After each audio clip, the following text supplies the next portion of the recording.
ചേട്ടനുള്ള സമയത്ത് ഇങ്ങനെ ഒരു ലക്ഷങ്ങൾ മേടിച്ചു എന്നൊക്കെ പറഞ്ഞൊരു സംഭവം നടന്നല്ലോ. കടം മേടിച്ചു, അത് മേടിച്ചു, ഇത് മേടിച്ചു. അത് ആ ഒരു സിറ്റുവേഷൻ അനുഭവിക്കുന്നവർക്ക് മനസ്സിലാവും അതിനകത്ത് എന്താ ആ സിറ്റുവേഷൻ എന്താ അനുഭവിക്കാനുള്ളത്. കടം വാങ്ങിയാൽ തിരിച്ചു ചോദിച്ചാൽ കൊഞ്ഞലും കുത്തുക, ഒന്ന് പോടാപ്പാ നീ എന്റേക്കൊന്നല്ലല്ലോ വാങ്ങിയതെന്ന് പറയാ. പൈസ വാങ്ങുന്ന സമയത്ത് ഞങ്ങളുടെ കയ്യിൽ ഒന്നുമില്ലേ, ഞങ്ങൾ ഇടിഞ്ഞു പൊളിഞ്ഞ് വീഴാറായ ഒരു വീട്ടിലാണ് താമസിക്കുന്നത്, എന്താ കോളനിയില് അങ്ങനെ എവിടെയൊക്കെയാണ് താമസിച്ചിരുന്നത്, ബുദ്ധിമുട്ടാണേ, അയ്യോ വല്ലതും തരണേ എന്ന് പറഞ്ഞിട്ട് അത് വാങ്ങുക, അത് വാങ്ങി തിന്നുക, തിരിച്ചു ചോദിക്കുമ്പോ ഒന്ന് പോടാ എന്ന് പറയുക. ഇതല്ലേ എന്തായാലും രണസുന് പറയുന്നത് വെച്ചിട്ടുണ്ടെങ്കിൽ അങ്ങനെയുള്ള കാര്യങ്ങൾ പോലും നുണയാണ് എന്നുള്ളതാണ്. അങ്ങനെ ഒരു സംഭവം സംഭവിച്ചിട്ടില്ലേ? അപ്പോ നമുക്ക് എന്തായാലും കുറച്ച് ശബ്ദ സന്ദേശങ്ങളൊക്കെ കിട്ടിയിട്ടുണ്ട്. ഇപ്പറയുന്ന രണസുനെയും കൊല്ലസുതിയും ഒക്കെ വാങ്ങി സേവിച്ച പൈസയുടെ കഥയാണ് ഒന്ന് കേക്ക.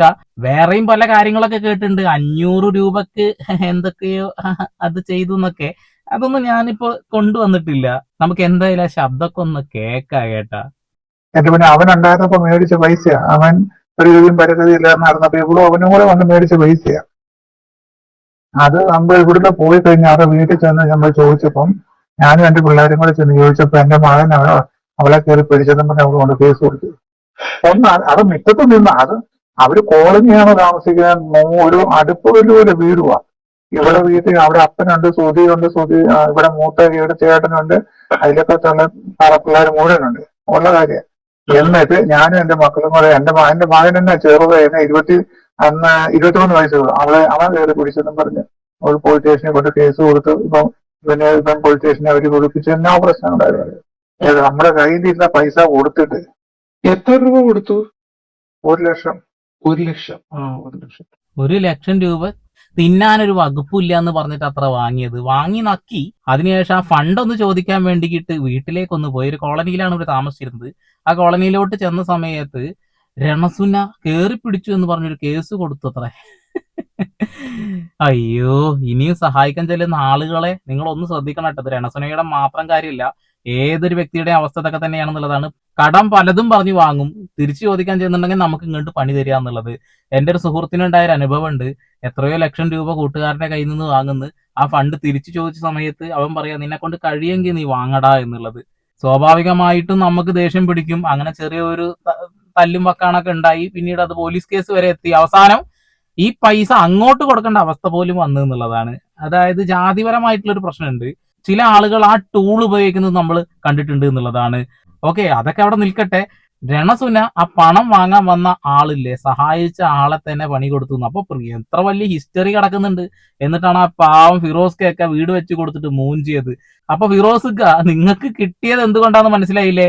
ഇവരുടെ സ്വഭാവം ഓൾറെഡി ഇതൊക്കെ തന്നെയാണെന്നുള്ളതാണ്. ബാക്കി പറ. ഇവന് അന്ന് പണിയും ഇവന് ഈ 10-15 ചെലവിന് കൊടുക്കണേ. ഇവർക്ക് എല്ലാവർക്കും ചെലവിന് കൊടുക്കണം. ആ എല്ലാവർക്കും. അവൻ വേറും പാവമായിരുന്നു. ഞങ്ങൾ ആരും ഉദ്ദേശിച്ചത് നമുക്ക് നന്നായിട്ട് അറിയാം അവനെ. വേറും പാവമായിരുന്നു. അവനെ ഇവരെല്ലാരും കൂടെ പിഴിയുമായിരുന്നു സത്യം പറഞ്ഞ. അവൻ ചെന്ന് മേടിക്കാത്ത കടകളില്ല, കടം മേടിക്കാത്ത. പച്ചക്കറി കട, പലചരക്ക് കട, എല്ലായിടത്തും ഇങ്ങനെ ഫണ്ട് വാങ്ങി കൂട്ടിയിട്ടുണ്ടെന്നാ പറയുന്നത്, കടം വാങ്ങി കൂട്ടിയിട്ടുണ്ടെന്നാ പറയുന്നത്. ഈ കൊല്ലസുതി ആ ഫാമിലിയെ മുഴുവനായിട്ട് നോക്കിയിരുന്നു എന്ന് കിച്ചുവും പറഞ്ഞപ്പോ രണസുന പറഞ്ഞത്, എന്റെ ചേച്ചിക്ക് ജോലിയുണ്ട്, ഭർത്താവ് കോൺട്രാക്ടറാണ്, പിന്നെ ഞങ്ങൾക്ക് ജീവിക്കാൻ ബുദ്ധിമുട്ടൊന്നുമില്ല, ഇപ്പൊ വാടികളൊക്കെ കിട്ടുന്നുണ്ടല്ലോ, ഇതൊക്കെ പറഞ്ഞ വ്യക്തിയാണ്. പക്ഷെ കിച്ചു കൃത്യമായിട്ട് അത് ചൂണ്ടിക്കാണിച്ചു. ഫാമിലി ഒന്നും പണിക്ക് പോവാതെ പ്രശ്നമാണ്. അച്ഛൻ കടം വാങ്ങിയിട്ടാണ് അന്ന് കൊറോണ സമയത്ത് കുടുംബം മുന്നോട്ട് പോയത്. ആ ചങ്ങാതി ഈ ഒരു കുടുംബത്തിന് വേണ്ടി ഒരുപാട് കടം വാങ്ങിയിട്ടുണ്ട്. ഒന്ന് ചോദിച്ചോട്ടോ, മരണപ്പെട്ടു പോയ ഒരു വ്യക്തി വാങ്ങിക്കൂട്ടിയ കടങ്ങള് അവരുടെ മക്കളോ അല്ലെങ്കിൽ ഭാര്യയോ അല്ലേ തീർക്കേണ്ടത്? ഇപ്പൊ രണസുനക്ക് ഇൻസ്റ്റഗ്രാം വഴി തന്നെ ലക്ഷങ്ങൾ കിട്ടുന്നുണ്ട് എന്നുള്ളതാണ് കണക്ക് അല്ലെ. 1 ലക്ഷം ഉറുപ്പ്യല്ലേ കൊടുക്കാനുള്ളത്, അതിന് കൊടുത്തൂടെ? വണ്ടിച്ചക്കായിട്ട് അത് കോടതിയിലെത്തിയപ്പോ ഫണ്ട് ചോദിച്ചപ്പോ ഇവരെ ഫാമിലി പറയാത്ര പോയി പണി നോക്ക് എന്നുള്ളത്. അത് കേസിന്റെ വഴിക്ക് പൊക്കോട്ടെ എന്നുള്ളത്. അത് വാങ്ങി നക്കിയതല്ലേ. ഇതൊക്കെ ദഹിക്കോ? ഞാൻ എല്ലാവരെയും ഒന്ന് തിരക്കണം. അപ്പം മേടിക്കാത്ത കടം വാങ്ങിക്കാത്ത ഒരു കടയില്ല. എന്തെങ്കിലും കടക്കാർ വന്ന് തെറി വിളിക്കുമായിരുന്നു അറിയോ? ഈ കടക്കാർ വന്ന് തെറി വിളിക്കുമ്പോഴാണ് നമ്മളോട് മേടിച്ച് അവർക്ക് കൊടുക്കുന്നത്. ഈ ഇവള് വലിയ കൊമ്പത്തെ ആണെന്ന് പറഞ്ഞിട്ട് ഇവക്ക് ആ പൈസ ഇവക്ക് കടം വിട്ടാൻ വരെ മേടിച്ച് തിന്ന പൈസയല്ലേ. മേടിച്ച് തിന്ന പൈസയാണ്. അതിപ്പോ തിരിച്ചു തന്നിട്ടുണ്ടെങ്കിൽ ശരിയാവൂല എന്ന് വിചാരിച്ചിട്ടാവും. ഇനിയും ചിലപ്പോ കടം വാങ്ങാനൊക്കെ പ്ലാൻ ഉണ്ടാവും. എന്തായാലും ലക്ഷങ്ങൾ വരുമാനം ഉണ്ടെന്ന് വലിയ ഹുങ്കോട് കൂടി പറയുന്നതല്ലേ. ഇപ്പൊ ഹുങ്കൊന്നും ഇല്ല കേട്ടോ. ഇപ്പൊ ആകെ ഡൗൺ ആണ്. ഷെഫീന ബീബി ഓരോ കാര്യങ്ങൾ പുറത്ത് കൊണ്ടുവരുന്നത് കൊണ്ട് തന്നെ ശരിക്ക് കിട്ടി. ആ സ്ത്രീയുടെ ഉപ്പാക്കും ഉമ്മാക്കും വിളിച്ചതിനല്ല ഇപ്പൊ ഈ കിട്ടിയോണ്ടിരിക്കുന്നത്. ഒരു കാര്യമില്ലാതെ പോയിട്ട് ചൊറിഞ്ഞതല്ലേ. ഇപ്പൊ തീക്കണൽ കൊണ്ട് സ്വന്തം നടുപ്പുറം ചൊറിഞ്ഞതിന് തുല്യമായില്ലേ ഓരോന്ന് പുറത്തു വരുന്നു. ഇപ്പൊ സുധിച്ചേട്ടനെ എല്ലാരും പാടെ വാങ്ങി തിന്ന കഥയെ പറയുന്നത്. ലക്ഷക്കണക്കിന് രൂപ കടം വാങ്ങിയിട്ട് ഒരു ഉളുപ്പും ഇല്ലല്ലേ. അതൊക്കെ തിരിച്ച് കൊടുത്തൂടെ? ആള് കേസ് കൊടുത്തിട്ടുണ്ട് കേട്ടോ. ആള് കേസ് കൊടുത്തു. ആ ഫണ്ട് തിരിച്ചു കിട്ടാൻ വേണ്ടിയിട്ടുള്ള കാര്യങ്ങൾ ചെയ്യുന്ന കിച്ചുമായി ബന്ധപ്പെട്ടു. അങ്ങനെ പല കാര്യങ്ങളും സംഭവിച്ചിട്ടുണ്ട്. പക്ഷെ രണസുനയും ഫാമിലി അത് കൊടുക്കാൻ തയ്യാറാവുന്നില്ല. അവർക്ക് എല്ലാവർക്കും വേണ്ടി വാങ്ങിയ പൈസയാണ്. അല്ലാതെ കൊല്ലസുതി ഈ ലക്ഷക്കണക്കിന് രൂപ വാങ്ങിയിട്ട് എന്താ ചെയ്തിട്ടുള്ളത്? ഒരു വീട് പോലും വെച്ചിട്ടില്ല. ലക്ഷങ്ങൾ കടം വാങ്ങിയിട്ടുണ്ടെന്നാ പറയുന്നത്. രണസുനൻ അഭിമാനത്തോടു കൂടി പറയുന്നുണ്ട് അദ്ദേഹം മരിച്ചപ്പോ ഒരു ലോഡ് കടം എനിക്ക് ഉണ്ടാക്കി തന്നിട്ടുണ്ടെന്നുള്ളത്. ഈ കടം വാങ്ങിയ പൈസ ഒക്കെ എവിടെ പോയി? ഒരു സ്ഥലം വാങ്ങാനോ ഒന്നിനും ഉപയോഗിച്ചിട്ടില്ലല്ലോ. അതിന് വ്യക്തമായിട്ടുള്ള കാര്യം ഇദ്ദേഹം തന്നെ പറയുന്നുണ്ട്. അതായത് ഈ ഡ്രസ്സിനോട് ഭയങ്കര കമ്പാണ് അത്ര രണസുനയ്ക്ക്. ഭക്ഷണത്തിനോടൊന്നും വലിയ കമ്പമില്ല. ഈ ഡ്രസ്സ്, കോസ്മെറ്റിക് ഐറ്റംസ് ഇതൊക്കെ ആ ചെങ്ങായി കഷ്ടപ്പെട്ട് കടം വാങ്ങിയിട്ട് വാങ്ങിക്കൊടുക്കേണ്ട അവസ്ഥ പോലും വന്നിട്ടുണ്ട് എന്നുള്ളത്. പിന്നെ ഒന്നാം വിവാഹത്തെ കുറിച്ചിട്ട് ഇദ്ദേഹം ഒരു കാര്യം പറയുന്നുണ്ട്. അതായത് ഒന്നാം വിവാഹം കഴിച്ച വീട്ടിൽ നിന്ന് രണസുനെ തല്ലുണ്ടാക്കി പുറത്തു പോയതാണെന്നുള്ളത്. രണസുനയുടെ ആദ്യ വിവാഹത്തെ കുറിച്ചിട്ടാണ് പറയുന്നത്. അവിടെ നിന്ന് വഴക്കും കാര്യങ്ങളൊക്കെ ഉണ്ടായിട്ട് വന്നു. അതായത് അടുക്കളപ്പണിയൊന്നും ചെയ്യാൻ വലിയ ബുദ്ധിമുട്ടുള്ള ഒരാളാണത്രേ. അതൊന്നും അറിയില്ലത്രേ. ഹോട്ടൽ ഫുഡും കാര്യങ്ങളൊക്കെ സ്ഥിരമായിട്ട് ഒരു വീട്ടിൽ നടക്കില്ലല്ലോ.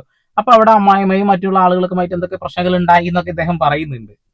അതുപോലെ തന്നെ പൊങ്ങന്താനത്ത് ഇവിടുന്ന് പോയിട്ട് പൊങ്ങന്താനത്ത് ഒരു കോളനിയില്ല, അവിടെ അടുത്തൊരു പെണ്ണിനോട് ചെന്ന് ഒരു മാല വാങ്ങിച്ചിട്ട് ഇതുവരെ അത് കൊടുത്തിട്ടില്ല. അവള് ആ പെണ്ണ് തൊഴിലുറപ്പിന് പോയി ഉണ്ടാക്കിയ ഒരു മാലയായിരുന്നു. ഒരു പവന്റെ മാല മറ്റു പണയമൊക്കെ മേടിച്ച ഇതുവരെ കൊടുത്തിട്ടില്ല. ഒന്നാലോചിച്ചില്ല. അതുപോലെ തന്നെ മൂത്തവളെ കെട്ടിക്കാനായിട്ട് അവരുടെ അടുത്ത് ഒരു പെണ്ണിനെ ഒരു വീട്ടുകാരൻ ജാമ്യം നിർത്തി ബാങ്കിൽ നിന്ന് പൈസ എടുത്ത് ഈ രമ്യയെ കെട്ടിക്കാൻ. ആ പൈസ പോലും ഇതുവരെ കൊടുത്തിട്ടില്ല. ഇതുവരെ ഇന്നലെ വരെ കൊടുത്തിട്ടില്ല. ഈ പണിയൊന്നും ഇല്ലാത്തവർ വിശ്വസിച്ച് ഇവരെന്താ പൈസ കൊടുക്കുന്ന ആൾക്കാര്? ഇവരുടെ പറച്ചിൽ അങ്ങനെയാന്ന്. അല്ല, ഈ രമ്യയെ കെട്ടിക്കുന്ന രമ്യയുടെ മകൾക്ക് ഇപ്പൊ 11-12 വയസ്സായി. ഇത്രയും നാളായിട്ട് ഇവർക്ക് പൈസ അത് കൊടുക്കാൻ വരെ. അത് ശരി. ആ ചേച്ചിയുടെ കല്യാണത്തിനാണ് ഈ കടം വാങ്ങിയത്. ഇപ്പൊ എത്ര വർഷമായി? എന്നിട്ട് കടം വാങ്ങിയല്ല, സ്വർണം വാങ്ങി പണയം വെച്ചത്രേ. എന്റെ പൊന്നെ, എന്താടാ ഇങ്ങനെയൊക്കെ? ഇത്രയും കടവും വാങ്ങിയിട്ടാണ് ഒരു ഉളുപ്പില്ലാതെ ഇങ്ങനെ ജനങ്ങളുടെ മുന്നിൽ ഇങ്ങനെ ചിരിച്ചും കളിച്ച് നടക്കുന്നത്. കൊള്ളാം. എന്തായാലും കയ്യിൽ പൈസ ഉണ്ടല്ലോ, ആ കട കണ്ട് വീട്ടിൽ കൂടെ.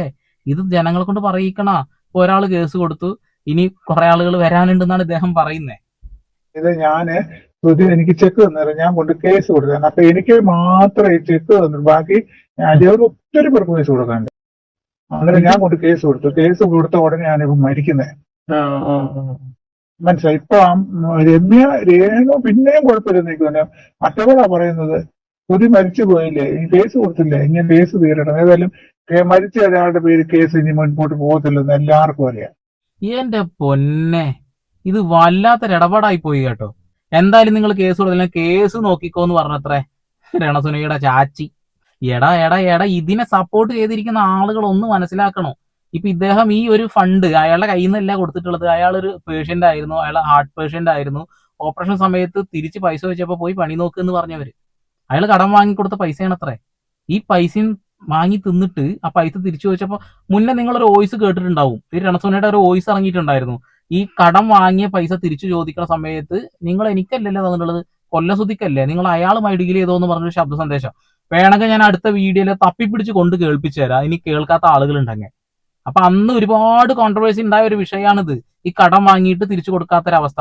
അന്ന് ടമാർ പടാറിലൊക്കെ ഇദ്ദേഹം പണിയെടുത്തിരുന്നു. ആ സമയത്തൊന്നും പൈസ തിരിച്ചു കൊടുക്കാൻ ഇല്ലേ എന്ന് ചോദിക്കുന്നത്. അത്യാവശ്യം നല്ല വരുമാനം കിട്ടുന്നതല്ലേ. പിന്നെ ഏതോ ഒരു റിയാലിറ്റി ഷോയിലൊക്കെ ജയിച്ചിട്ട് 5-6 ലക്ഷം രൂപ കിട്ടിയതാണ്. അതും കൂടെ ഒക്കെ മനസ്സിലാക്കണം. ഇതൊക്കെ എവിടേക്കാണ് ഇതൊക്കെ ഈ പൈസ ഒക്കെ പോയത്? ആവിയായിട്ട് പോയോ? ശോ. ഞാനൊരു ഇതുപോലെ ഒരു 2 മാസം മുന്നേ ഞാൻ ഒരു മെസ്സേജ് ഇട്ടു, ഇതുപോലെ എനിക്ക് ഓപ്പറേഷൻ കഴിഞ്ഞാണ്, എന്നെ കൊണ്ട് ഒരു ജോലിക്ക് പോകാൻ പറ്റത്തില്ല, പുള്ളിക്കാണ് സ്ട്രോക്ക് വന്ന്, അതുകൊണ്ട് പൈസ രമ്യയാണ് മറുപടി ഇട്ടത്, നിങ്ങൾ കേസ് കൊടുത്തില്ല, കേസ് തീരട്ടെ, അന്നേരം പൈസ തരാമെന്ന്. ഏതായാലും അവൻ മരിച്ച് മണ്ണോട് മണ്ണായി. ഇനിയിപ്പോ അവന്റെ പേര് കേസ് നടക്കും. പക്ഷെ അവൾ അനുഭവിക്കുകയല്ലോ, അതുകൊണ്ടൊന്നും അവൾ അനുഭവിക്കുക. നമ്മൾ എന്തേലും കഷ്ടപ്പെട്ടതാണെന്നറിയോ നമ്മൾ ആ പൈസ കടം വീട്ടിയത്. നമ്മൾ വേറൊരാളോട് വാങ്ങിച്ചു കൊടുത്ത പൈസയെന്ന് ഞാൻ അവന്റെ പിന്നെ കുടുംബശ്രീ ലോൺ എടുത്താണ് ആ പൈസ അവർക്ക്. നമുക്ക് മാനമര്യാദയായിട്ട് നമ്മൾ ജീവിക്കണ്ടേ. നമ്മൾ മേടിച്ചിട്ട് നമ്മൾ ഇവര് തരുമോന്ന് തരാതിരിക്കാതല്ല, നമ്മൾ ഒരാളോട് വാക്ക് പറഞ്ഞ് വാങ്ങിച്ചത് പൈസ കൊടുക്കണ്ടേ. കുടുംബശ്രീ എന്നൊക്കെ ലോൺ എടുത്തിട്ട് അത്ര കൊല്ലസുതിയെ സഹായിച്ചത്. സാമ്പത്തികമായിട്ടൊന്നും ഇല്ല എന്ന് പറഞ്ഞിട്ട് ജീവിക്കാൻ ബുദ്ധിമുട്ടുണ്ടെന്ന് പറഞ്ഞുകൊണ്ട് കടം വാങ്ങിയ പണം, ആ കടം വാങ്ങിയ പൈസ തിരിച്ചു ചോദിച്ചപ്പോ രണസുന കേസാ അത്രേ കൊടുത്തത്. കൊല്ലസുതി അതിന്റെ ഭാഗമായിട്ടുണ്ടായിരുന്നു. അവരുടെ വീട്ടിൽ പോയി ആ പൈസ ചോദിച്ചതിന് കയറി പിടിച്ചു എന്ന് പറഞ്ഞുകൊണ്ടൊരു കേസ് കൊടുത്തു എന്നൊക്കെ. എന്തൊക്കെയാടാ കേട്ടോണ്ടിരിക്കുന്നത്? ഓരോ ദിവസം പുതിയ പുതിയ കഥകൾ ഇങ്ങനെ കേട്ടുകൊണ്ടിരിക്കുകയാണല്ലോ. ഇദ്ദേഹം തന്നെ അവകാശപ്പെടുന്ന ഒരു കാര്യമുണ്ട്, ഒരുപാട് ആളുകൾ കയ്യിൽ നിന്നും ഒരുപാട് ഫണ്ട് കടം വാങ്ങിയിട്ടുണ്ട്, ചോദിക്കുമ്പോ തിരിച്ചു കൊടുക്കുന്നില്ല.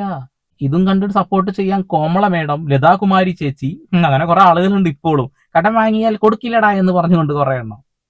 അപ്പൊ അവർക്ക് മനസ്സിലായി അത് തന്നെയല്ലേ ഇവര് ആ ഒരു കണ്ടീഷനിൽ സുധിക്ക് ഇവിടെ ഏതാണ്ട് 7-8 കേസ് ഉണ്ടായിരുന്നു പോലീസിനെ ഈ പൈസ വിഷയം തന്നെ ഓരോരുത്തരും കൊടുത്തത്. അപ്പൊ അവർക്ക് അറിയാമല്ലോ. അപ്പൊ പോലീസുകാർ തന്നെ പറയുമായിരുന്നു, ഇവൻ ഇങ്ങോട്ട് വന്നപ്പോ തൊട്ടുള്ള കേസും ബുക്കാറും എന്നൊക്കെ എന്നും പറയുമായിരുന്നു. അവനെ ഒന്നും ഒരു മനുഷ്യന്റെ കണ്ണമ്പടുത്ത് കാണരുത് കഴിഞ്ഞാൽ ഇവിടെയൊന്നും ഈ ഞാലിയാവിൽ ഈ സുധിയൊന്നും ഒരു മനുഷ്യനും കാണരുത് കഴിഞ്ഞ് എന്നും കുടിച്ചു കൂത്താടി ബാറിന്റെ ഭാഗത്തിലായിരുന്നു. അല്ല, ഈ കള്ളുകുടിയുമായി ബന്ധപ്പെട്ടുള്ള കഥകൾ നമ്മൾ ഒരുപാട് കേട്ടതാണ്. സുധിയുടെ രണ്ടാമത്തെ വൈഫായ വീണ തന്നെ അത് കൃത്യമായിട്ട് പറയുന്നുണ്ട്. വീടിന്റെ മുറ്റത്ത് ഇരുന്നിട്ട് മദ്യപിക്കുമായിരുന്നു എന്നുള്ളത്, വഴിയിലൂടെ പോകുന്ന ആളുകൾക്കൊക്കെ അത് കാണുക ബുദ്ധിമുട്ടായിരുന്നു എന്നുള്ളത്. മദ്യപാനം ഭയങ്കരമായിട്ട് ആളുണ്ടായിരുന്നു. രണസുനക്ക് അത് കൃത്യമായിട്ട് കൈമാറി കിട്ടിയിട്ടുള്ള ഒരു കഴിവും കൂടിയാണ് എന്നുള്ളതാണ്. അവർ വൈറ്റ് മാത്രമേ അടിക്കുകയുള്ളൂ, ഇന്ന സാധനങ്ങൾ അടിക്കുകയുള്ളൂ എന്ന് പറഞ്ഞ് നിരന്തരം പറയാറുണ്ടല്ലോ. അതായത് ചക്കിക്കൊത്ത ചങ്കരൻ തന്നെയായിരുന്നു രണസുനക്ക് കൊല്ലസുതി എന്നുള്ളതാ. അതിനിടയിലാണ് നമ്മുടെ ഷിയാസ് കരീമിന്റെ ഒരു വിഷയത്തിൽ രണസുന പ്രതികരിച്ചത്, എന്റെ ചേട്ടന്റെ അനുജനെ പോലെയാണ്, അവന്റെ ശിഷ്യനെ പോലെയാണ് എന്നുള്ളത് കറക്റ്റാണ്. കൊല്ലസുതി എന്തൊക്കെ ചെയ്തിട്ടുള്ളത്? ആദ്യ വിവാഹം കഴിയുന്നു, ഒഴിവാക്കുന്നു, രണ്ടാം വിവാഹം കഴിക്കുന്നു, ഒഴിവാക്കുന്നു, മൂന്നാം വിവാഹം കഴിക്കുന്നു, അങ്ങനെ പല കാര്യങ്ങളുണ്ടല്ലോ. ഷിയാസ് കരീമിന്റെ ലൈഫിൽ ഇപ്പൊ എന്താ നടന്നുകൊണ്ടിരിക്കുന്നത്? അതെ, അവിടെ നിൽക്കട്ടെ അതൊക്കെ. അപ്പോ ഇങ്ങനെ ഉളുപ്പില്ലാതെ കടം വാങ്ങി തിന്ന് അത് നക്കി വെളുപ്പിച്ച് കടം വാങ്ങിയ പൈസ തിരിച്ചു ചോദിക്കാൻ നേരത്ത് കൊഞ്ഞലം കുത്തുന്ന ആ ഒരു സമ്പ്രദായം ഉണ്ടല്ലോ, എന്റെ പൊന്നു രണസുന്ന, ജനങ്ങൾ ഇതൊക്കെ കാണുന്നുണ്ട് കേൾക്കുന്നുണ്ട് എന്ന് മനസ്സിലാക്കുക. എന്തായാലും ഇപ്പൊ ഒന്ന് അടങ്ങിയിട്ടുണ്ട്. ഇനി പ്രോഗ്രാമും കാര്യങ്ങളും കിട്ടില്ല എന്ന ഭയപ്പാട് കൊണ്ടാണോന്നറിയില്ല, ഷെഫീന ബീവിനെ ചൊറിയുന്നത് നിന്നിട്ടുണ്ട്. എന്റെ ഫേസ്ബുക്ക് പേജ് പൂട്ടിച്ചതിന് എനിക്ക് ഭയങ്കര സങ്കടമുണ്ട്, എന്റെ ഇൻസ്റ്റം കൂടിയും പൂട്ടിക്കല്ലേ എന്ന് കൃത്യമായിട്ട് താഴ്മയായി പറയുന്ന വീഡിയോയും നമ്മൾ കണ്ടു എന്നുള്ളതാണ്. ഉളുപ്പില്ലെങ്കിൽ പിന്നെ എന്ത് ചെയ്യാനാണല്ലേ? ഇനി നിങ്ങൾ തന്നെ അഭിപ്രായം പറ. നിങ്ങൾ കടം വാങ്ങിയ പൈസ നിങ്ങൾ തിരിച്ചു കൊടുക്കില്ലേ? കടം വാങ്ങിയ പൈസ തിരിച്ചു കൊടുക്കാനുള്ള സാമ്പത്തികം ഇല്ലെങ്കിൽ നമ്മൾ കടം വാങ്ങാൻ നിൽക്കാറുണ്ടോ? ഇല്ലല്ലോ. നമ്മളുടെ സങ്കടം കണ്ട ഒരാൾ സഹായിച്ചു കഴിഞ്ഞാൽ അവർക്ക് പിന്നെ ഒരു സങ്കടം ഉണ്ടാവരുത്. ആ പൈസ ചോദിച്ച് പിന്നാലെ നടന്നിട്ടേ എന്തിനാ ബന്ധങ്ങൾ ഇങ്ങനെ നശിപ്പിക്കുന്നത്? ഒരുപാട് ആളുകളുടെ കയ്യിൽ നിന്നും കൊല്ലസുതി അന്ന് കടം വാങ്ങിയിട്ടുണ്ടായിരുന്നു. കൃത്യമായി അവരൊരു വീഡിയോ പുറത്തിട്ടിട്ടുണ്ടായിരുന്നു. ഇപ്പൊ ഇതാ പറയുന്നു ഞങ്ങൾക്കൊന്നും അറിയില്ലേ എന്നുള്ളത്. നിങ്ങൾ തന്നെ അഭിപ്രായം പറയേ. അപ്പൊ വീണ്ടും വരെ പുതിയ വാർത്താ വിശേഷങ്ങളുമായി സന്ദീപ് എടപ്പാൾ സൈനിങ് ഓഫ്.